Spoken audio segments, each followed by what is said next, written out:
भारत की राजनीति में कुछ नाम ऐसे हैं जिन्होंने न केवल सत्ता हासिल की बल्कि सामाजिक परिवर्तन की नई दिशा भी दी।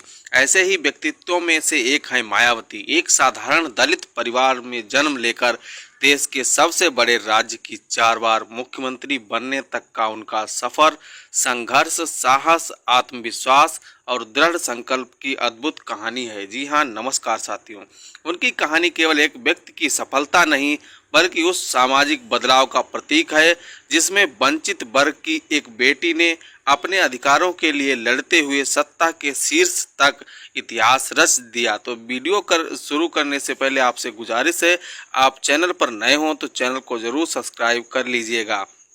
मायावती का जन्म 15 जनवरी 1956 को दिल्ली के एक साधारण दलित परिवार में हुआ। उनके पिता प्रभुदास डाक विभाग में कर्मचारी थे। दलित परिवार आर्थिक रूप से बहुत समृद्ध नहीं था, लेकिन शिक्षा को महत्व देता था। बचपन से ही मायावती पढ़ाई में तेज थीं।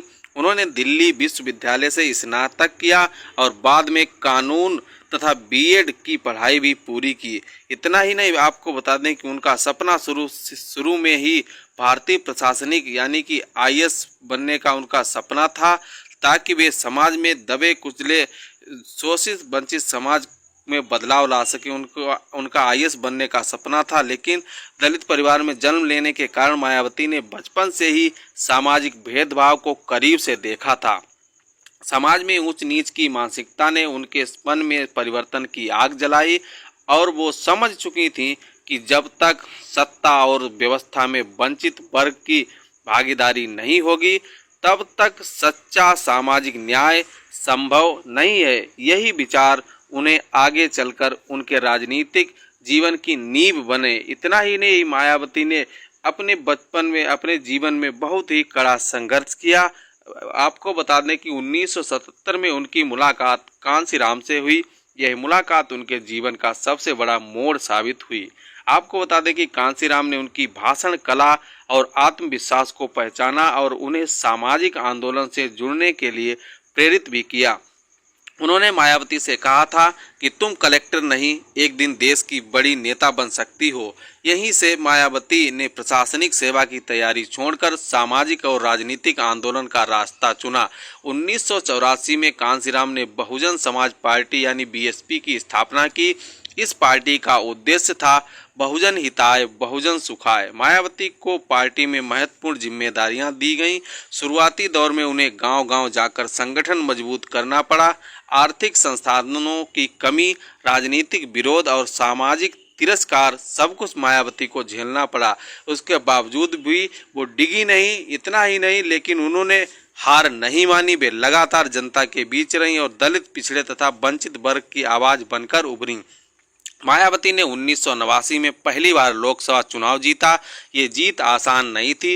विरोधियों ने उन पर कई तरह के आरोप लगाए, उन्हें अपमानित करने की कोशिश भी की गई, लेकिन वे अपने फैसले पर अडिग रहीं। इतना ही नहीं, उनका राजनीतिक सफर हमेशा संघर्षों से भरा रहा।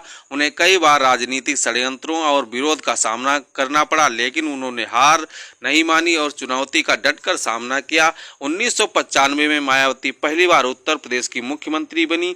यह ऐतिहासिक क्षण था क्योंकि वे देश की पहली दलित महिला मुख्यमंत्री बनी।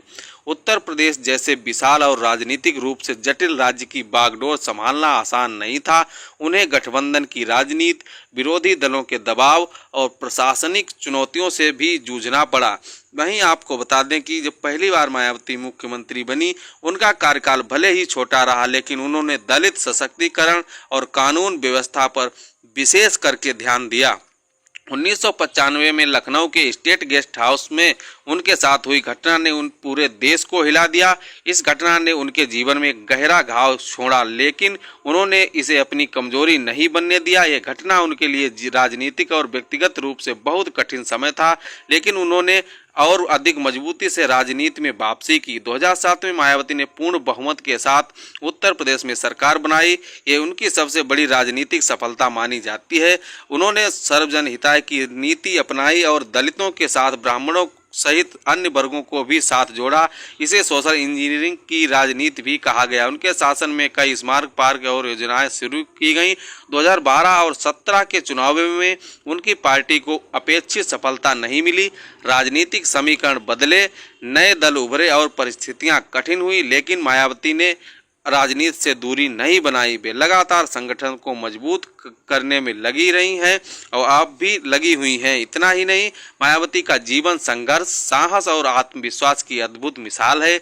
एक साधारण परिवार की बेटी से लेकर देश के सबसे बड़े राज्य की 4 बार मुख्यमंत्री बनने तक का सफर यह साबित करता है कि अगर इरादे मजबूत हों तो कोई भी बाधा नहीं बड़ी है होती। उनकी कहानी केवल राजनीतिक सफलता की नहीं बल्कि सामाजिक न्याय और आत्मसम्मान की भी है। मायावती का जीवन आने वाली पीढ़ियों के लिए प्रेरणा स्रोत रहेगा, खासकर उन लोगों के लिए जो विपरीत परिस्थितियों में भी अपने सपनों को साकार करने का साहस रखते हैं। आपको क्या लगता है? आपको इस कहानी से क्या सीख मिलती है? आप अपनी राय कमेंट में जरूर दीजिएगा। चैनल पर आप नए हो तो हमारे चैनल को द बहुजन दस्तक 8887 को जरूर सब्सक्राइब करके वीडियो को लाइक और शेयर करें। जय भीम। मिलते